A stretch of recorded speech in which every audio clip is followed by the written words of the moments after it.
एक भारत श्रेष्ठ भारत की परिकल्पना के साथ यूनिटी ऑफ स्टैचू बनी गुजरात में। किसकी? सरदार वल्लभ भाई पटेल की। वह सरदार वल्लभ भाई पटेल जो देश के पहले गृह मंत्री थे और देश के पहले उप प्रधानमंत्री थे। आज उनकी जयंती है। इस वक्त हम महाराजगंज में हैं और हमारे साथ मौजूद हैं सिसवा विधानसभा के विधायक प्रेम सागर पटेल। सर, कार्यक्रम में आपका बहुत बहुत स्वागत है। आपको भी स्वागत है, सभी मीडिया के भाइयों को स्वागत है। आज इस चौराहे पर सरदार वल्लभ भाई पटेल इंटरमीडिएट कॉलेज का एक बड़ा कार्यक्रम हुआ है। पहली बार ऐसे जगह पर आयोजन हुआ है सरदार पटेल के कार्यक्रमों का।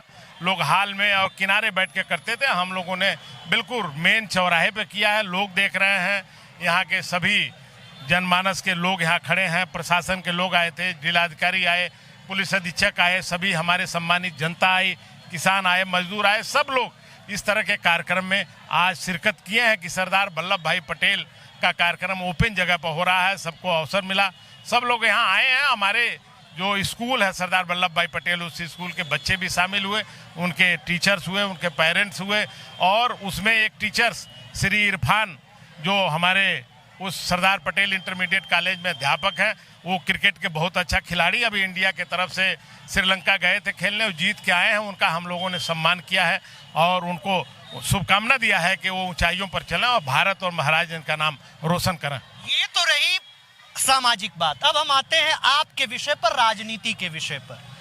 सरदार पटेल आजीवन कांग्रेसी रहे। कांग्रेस बार बार कहती है, राहुल गांधी, प्रियंका गांधी कहते हैं कि ये जो स्टैचू ऑफ यूनिटी बनी है ये वोट लेने का तरीका है। वस्तुतः जनसंघ या आरएसएस और भाजपा के लोगों की कोई मंशा नहीं है कि वो सरदार पटेल और सरदार पटेल के विचारों पर चलें। क्या आपको लगता है कि कांग्रेस का यह आरोप कहां तक सही है? बेबुनियाद है। मैं कहना चाहता हूं, कांग्रेस पार्टी जो आज बोल रही है वो भी सरदार पटेल की देन थी।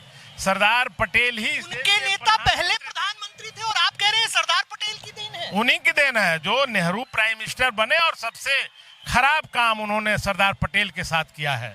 उनको बढ़ने के लिए उनके परिवार को खत्म कर दिया, उनका नाम नेशन समाप्त कर दिया, और जो भी जितने उनके यातनाएं थी उन्होंने किया। सरदार पटेल के मृत्यु में उन्होंने स्ट्रक्चर पास किया भारत में कि उनके अंत्येष्टि में लोग नहीं जाएंगे, लेकिन उनको इतना बड़ा ताकत थी, चरित्र थी, पर्सनालिटी थी।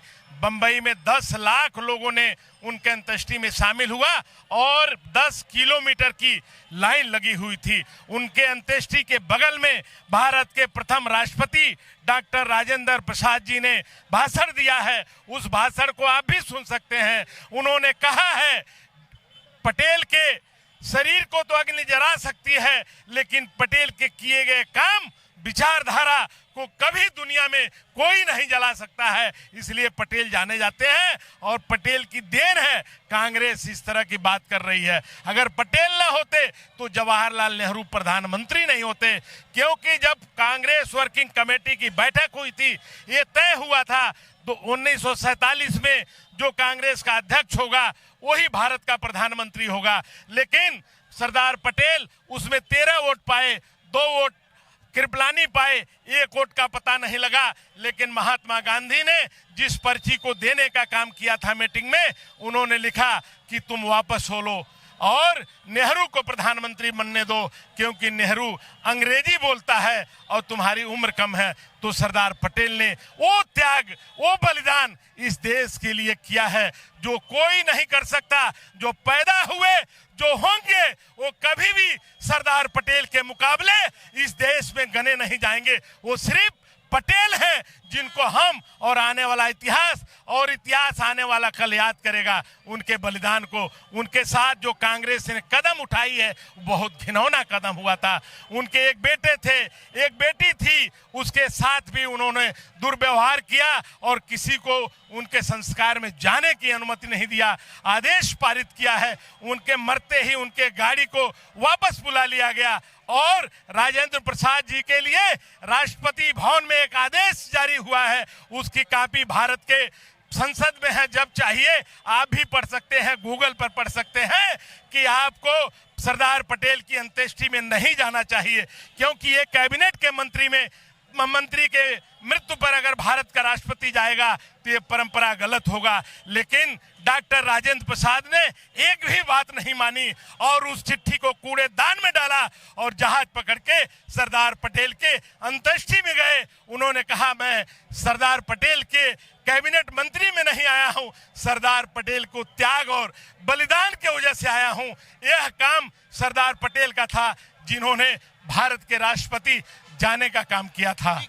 ये तो रही इतिहास की बात। अब आते हैं वर्तमान पर।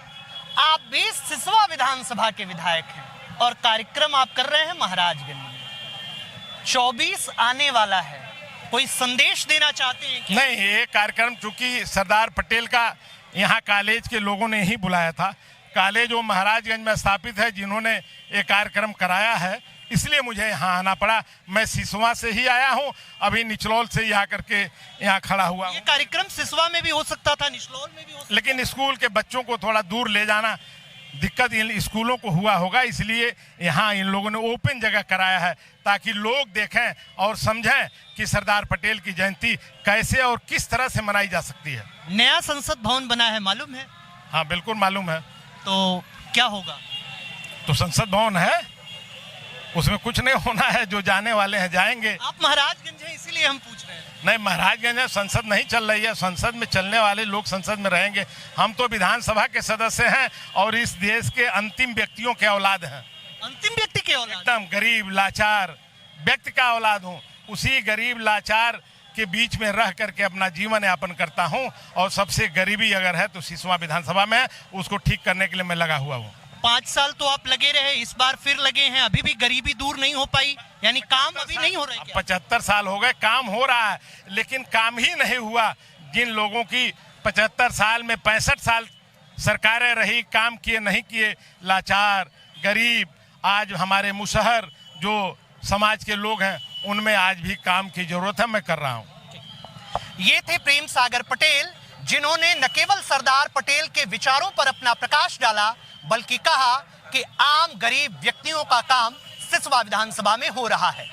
क्या रखते हैं आप प्रेम सागर पटेल की इन बातों पर अपनी राय कमेंट बॉक्स में जरूर बताएं। यूपी टीवी के लिए महाराजगंज से अंकित मणि त्रिपाठी।